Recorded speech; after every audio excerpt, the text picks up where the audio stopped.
A leader one who knows the way, goes the way and shows the way.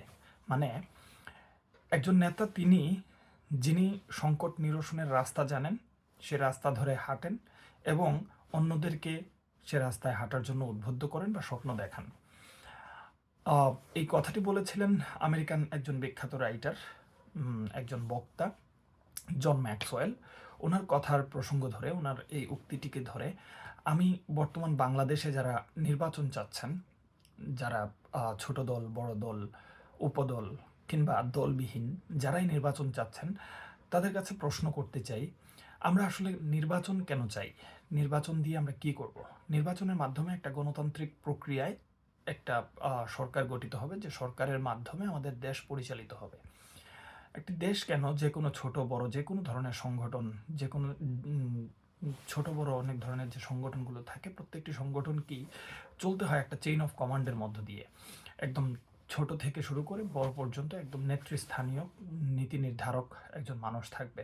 So বাংলাদেশের মতো দেশের মতো একটা বড় একটা সংগঠন, দেশের মতো একটা বড় অর্গানাইজেশন, সে অর্গানাইজেশন পরিচালিত হয় মূলত একজন নেতার মাধ্যমে, যাকে আমরা প্রধানমন্ত্রী বলি।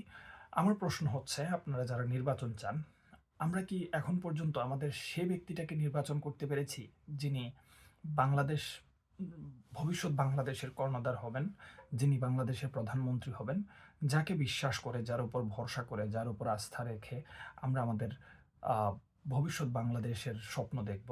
তিনি কি সেই স্বপ্ন দেখেন? তিনি কি সে সংকট নিরসনের রাস্তা জানেন? যদি জানেন, তিনি কি সে রাস্তা ধরে হাঁটছেন? যদি হাঁটেন, আমাদেরকে কি সে স্বপ্ন দেখাতে পারছেন?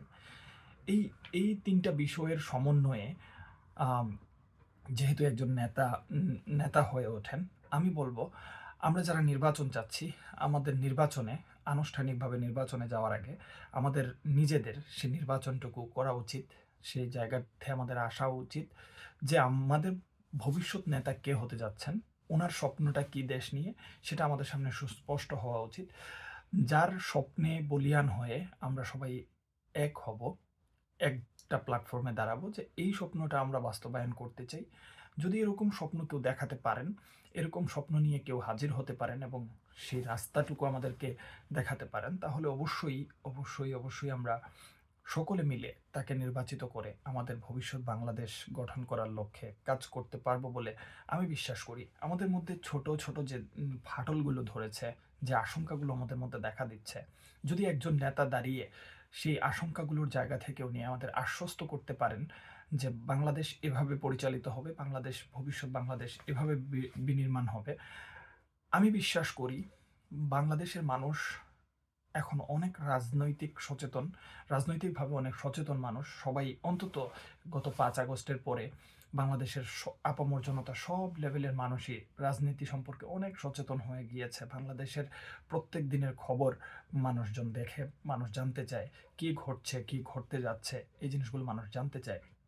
যদি একজন নেতা আমাদের সামনে এভাবে এসে আমাদেরকে দিক নির্দেশনা দিতে পারেন, আমাদের সামনে দাঁড়াতে পারেন, আমার বিশ্বাস তার কথায় বলিয়ান হয়ে আমরা সবাই এগিয়ে যেতে পারবো। নির্বাচন অবশ্যই প্রয়োজন, নির্বাচনের মাধ্যমেই আমরা নির্ধারণ করব, কিন্তু তার আগে যারা নেতা হতে চান, যিনি আমাদেরকে স্বপ্ন দেখাতে চান, আমাদের ভবিষ্যৎ বাংলাদেশ গঠন করতে চান, উনি এসে সুস্পষ্টভাবে আমাদেরকে রাস্তা দেখাক।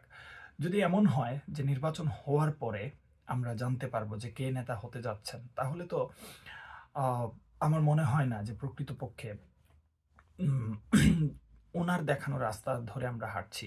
বরঞ্চ ওনাকে আমরা একটা রাস্তা তৈরি করে দিলাম, উনি এসে আমাদের উপর জেগে বসলেন এবং আম, আমাদেরকে দিক নির্দেশনা দিলেন। এরকম যদি হয়, তাহলে যে কেউ আসলে নেতা হয়ে যেতে পারবে।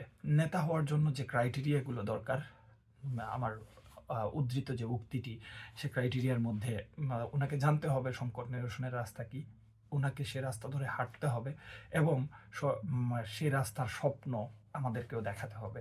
যদি এরকম কোনো ব্যক্তি আমাদের সামনে এসে উপনীত হতে পারেন, বা আপনাদের যদি জানা থাকে কে হতে পারেন সে ব্যক্তি, উনি কতটুকু আমাদের এই 3টা ক্রাইটেরিয়া মেনটেন করে আমাদের সামনে আসছেন, যদি আপনাদের কারো জানা থাকে আমাকে জানাতে পারেন।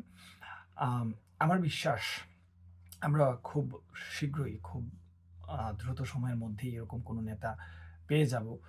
আর যদি না পাই তাহলে আমাদের ইতিহাস যেরকম 53 বছরের ইতিহাসে আমরা যেরকম বারবার প্রতারিত হয়েছি আমাদের নেতা নির্বাচন করে, তাহলে হয়তো আমাদের আরও একবার প্রতারিত হতে হবে। ততদিন পর্যন্ত প্রতারিত হয়ে যেতে হবে যতদিন পর্যন্ত এরকম কোনো একজন নেতা আমরা পাবো না যিনি স্বপ্ন দেখেন, যিনি স্বপ্ন দেখান। আশা করি কথাগুলো বোঝাতে পেরেছি। আসুন নির্বাচনের আগে আমরা নির্বাচিত করি, আমরা অন্তত একটা স্পষ্ট ধারণা রাখি যে কে হতে যাচ্ছেন আমাদের ভবিষ্যৎ বাংলাদেশের স্বপ্নদ্রষ্টা, কে হতে যাচ্ছেন আমাদের ভবিষ্যৎ বাংলাদেশের স্বপ্ন দেখানোর মানুষ। ভালো থাকবেন, সুস্থ থাকবেন, এই কামনায় বিদায় নিচ্ছি। আল্লাহ হাফেজ।